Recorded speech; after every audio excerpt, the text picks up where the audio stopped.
कि उषा से मिलना चाहेगा, और उसे जब यह पता चलेगा कि हमने उसकी बेटी की कोई खोज खबर नहीं ली, तो हमारे लिए वो सबसे बड़ा खतरा बनकर खड़ा हो जाएगा। सुधीर, खन्ना सही कहता था, तुम्हारी अकल तुम्हारी खोपड़ी में नहीं, तुम्हारे घुटनों में है। लापरवाही मेरी फितरत में नहीं है। मैं चारों तरफ नजर रखता हूं। आने दो खन्ना को, मैं मिलवा दूंगा उसको उसकी बेटी से।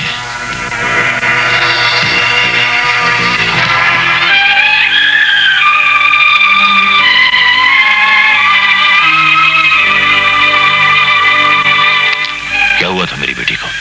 Blood cancer. वर्मा जी ने बहुत इलाज करवाया। अमेरिका का बड़ा से बड़ा डॉक्टर उषा की देखरेख में लगा हुआ था। 6 महीने तक वर्मा साहब अपना सारा कारोबार छोड़कर उषा के पास अमेरिका में बैठे रहे, मगर सारी कोशिशें बेकार गई।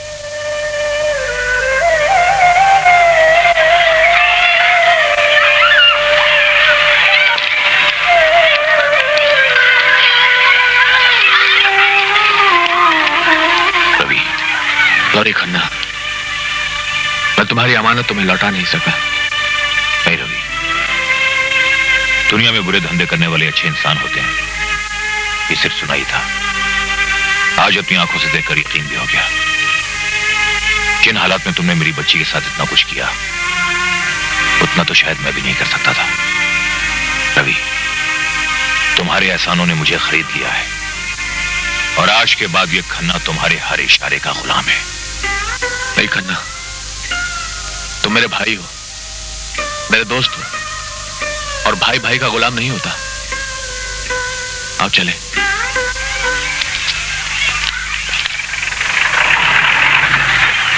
हाँ, मदद के लिए धन्यवाद। मेरे साहब दे रहे हैं आपके बाकी के पैसे। बहुत बहुत शुक्रिया। फिर कोई नकली अनाथ आश्रम बनवाना हो तो जरूर याद कीजिएगा। हाँ जरूर चलें। अरे रामो, उतार दे इस बोर्ड को। अरे फेंक दे इस मूर्ति को। अनाथ आश्रम। Good evening sir. Good evening Usha. हाँ बैठिए ना। नहीं मैं बैठने नहीं, मैं तुम्हें मुबारकबाद देने आया था। पहले धन्ना के हाथों भेजने वाला था, फिर मैंने सोचा मैं खुद ही दे आऊं। बड़ी मेहरबानी सर जो आपने ये तकलीफ की। अरे नहीं, तकलीफ की क्या बात है।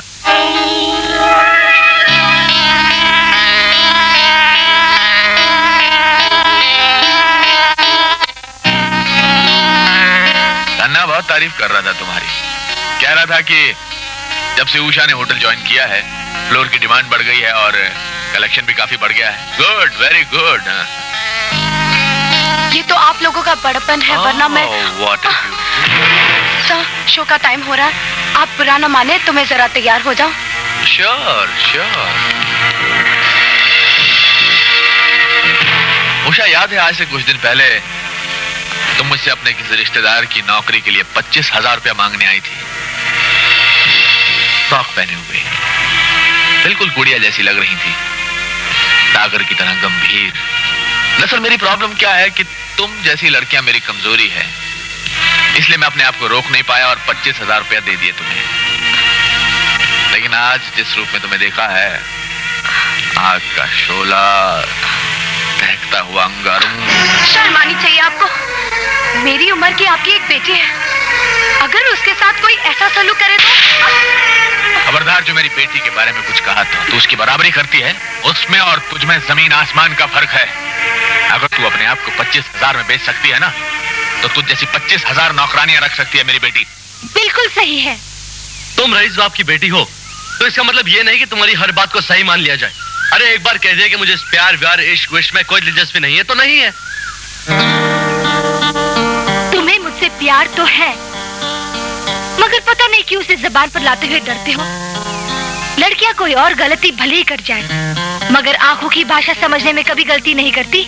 मैं तो सिर्फ इतना जानता हूँ कि तुम दोस्ती को प्यार समझने की गलती जरूर कर बैठी हो।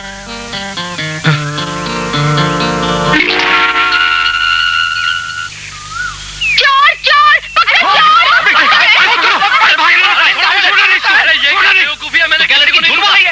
बिल्कुल झूठ बोल रही है। झूठ बोलती है?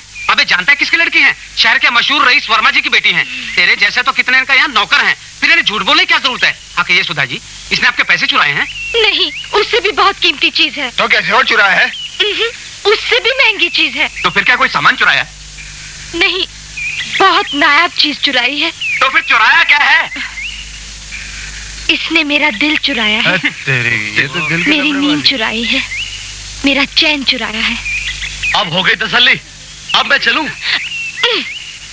मैं भी चलती हूँ। मैं तो दरिया में डूबने जा रहा हूँ, वहां भी चलोगी? Why not? दोनों किसी को नजर नहीं आए, चल दरिया में डूब जा।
मिडिल क्लास लोगों की यही एक ट्रेजेडी है। ये लोग कभी खुश नहीं रह सकते क्योंकि अपने से छोटे बनना नहीं चाहते और अपने से बड़े बन नहीं पाते और बड़े होने की कोशिश में हमेशा भटकते रहते हैं और अपना वजूद खो देते हैं। मुझे अफसोस है कि तुमने भी इनकी असलियत को नहीं पहचाना। नहीं पापा, सुमित ऐसा नहीं है। जब आप उससे मिलेंगे तो खुद ही अपने तजुर्बे को गलत पाएंगे। अच्छा, इतना विश्वास है तुम्हें उस पर? अपने से भी ज्यादा।